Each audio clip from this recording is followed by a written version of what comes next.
आर्यन जैसे ही देखता है कि उसके दोनों पैर घुटनों से गायब हैं, उसका दिमाग सुन्न हो जाता है। वो चीखना चाहता है, पर उसके मुंह से कोई आवाज नहीं निकली। सिर्फ एक सूखी लकड़ी के टूटने की आवाज आई। तभी अंधेरे जंगल से वही भारी बूट पहने हुए पैर दबे पांव आर्यन की तरफ बढ़ते हैं। पर चौंकाने वाली बात ये थी कि वो पैर आर्यन के नहीं थे और उन पैरों के ऊपर किसी का धड़ ही नहीं था। कबीर दबे पांव आर्यन के पीछे आकर खड़ा हो जाता है। कबीर के चेहरे की सारी चमक गायब हो जाती है। उसकी आंखें पूरी तरह काली हो गईं। वो आर्यन के कान में फुसफुसाता है, आर्यन, हर साल इस जंगल को एक नया जिस्म चाहिए होता है। पिछली बार मैं था, इस बार तुम हो। आर्यन ने जब ध्यान से देखा तो उसे समझ आया कि कबीर तो अब जिंदा ही नहीं है। वो सिर्फ एक मिट्टी का पुतला था जिसे कोई और चला रहा है। और जैसे ही वो बूट आर्यन के जिस्म के पास आते हैं, आर्यन की रीढ़ की हड्डी अपने आप टूटने लगती है।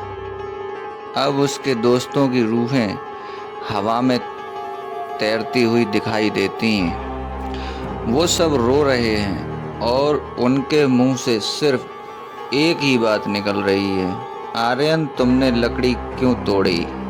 तुमने हम सबको इस रूह को बेच दिया।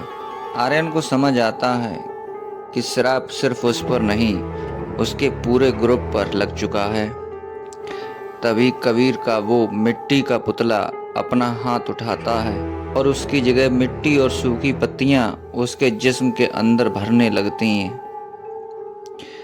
धीरे धीरे आर्यन का जिस्म जमीन के अंदर धंसने लगता है, जैसे जंगल की मिट्टी उसे जिंदा निगल रही हो। उसका चेहरा पूरी तरह प्लेन हो जाता है, जैसे उसके चेहरे पर आंख, नाक, मुंह कुछ है ही नहीं। पर उसकी आंखों की जगह दो चमकदार सफेद रोशनी चमकने लगती हैं। अगली सुबह जंगल बिल्कुल शांत हो गया। परिंदों के चहचहाने की आवाज थी, जैसे रात को कुछ हुआ ही ना हो।